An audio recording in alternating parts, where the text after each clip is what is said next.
ঘুম ঘুম ঘুম ঘুমেরি দেশেতে আয় আয় কে যাবি,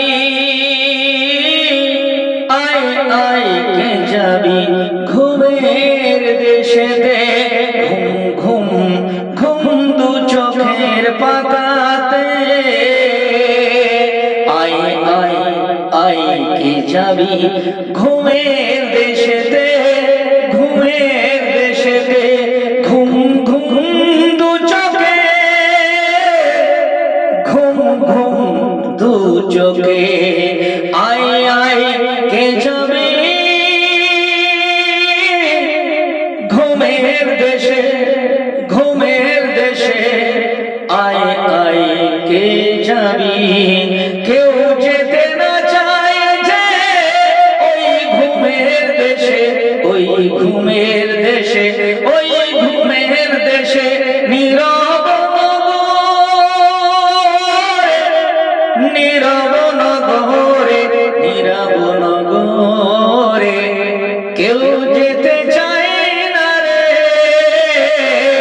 আয় আয় কে যাবি ঘুমের দেশেতে। তুমিও না যেতে চাইলে, আমিও না যেতে চাইলে, নিয়ে যাবে সেদিন ঘুমের দেশে। জোর করে নিয়ে যাবে ধরে আধার ওই গায়েতে। নীরব নগর ওই যে কবর, নীরব নগর ওই যে কবর। আয় আয় কে যাবি ঘুমের দেশে। এ সোনামানিকেরা, ঘুমের দেশে কেউ যেতে চায় না। ওটা তো আধার গায়ের দেশ। এহ জগৎ ও পর জগৎ, পর জগতের দেশটা অনন্ত কালের জন্য।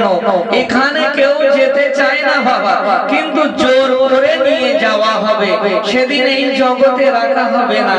এই মুমিন বান্দা, মুমিন মুমিনা, এদের ওই ঘুমের দেশে যাতে কখনো অসুবিধা হয় না।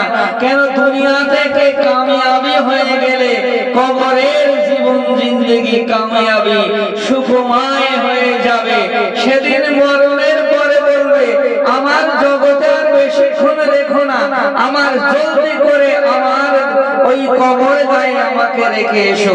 সেদিন মুমিন মুমিনাই বলবে, তাছাড়া কেউ বলবে না বাবা। মরণের খুবই ভয়, মরণ কিন্তু একদিন আসিবে। আর এই মরণকে বেশি বেশি স্মরণ করিতে পারিলেই বেড়া পার। আল্লাহ আল্লাহ রসুলকে তখন মহাব্বত পয়দা হবে। আর মরণের কথা না চিন্তা করে দুনিয়াদারির চিন্তা করিলে সেদিন তোমার মরণ যখন আসবে কেউ যেতে চাইবে না। এখানে ওখানে জাহান ছটফট করিবে, কিন্তু তোমাকে যেতেই হবে। আয় আয় কে যাবি, আয় আয়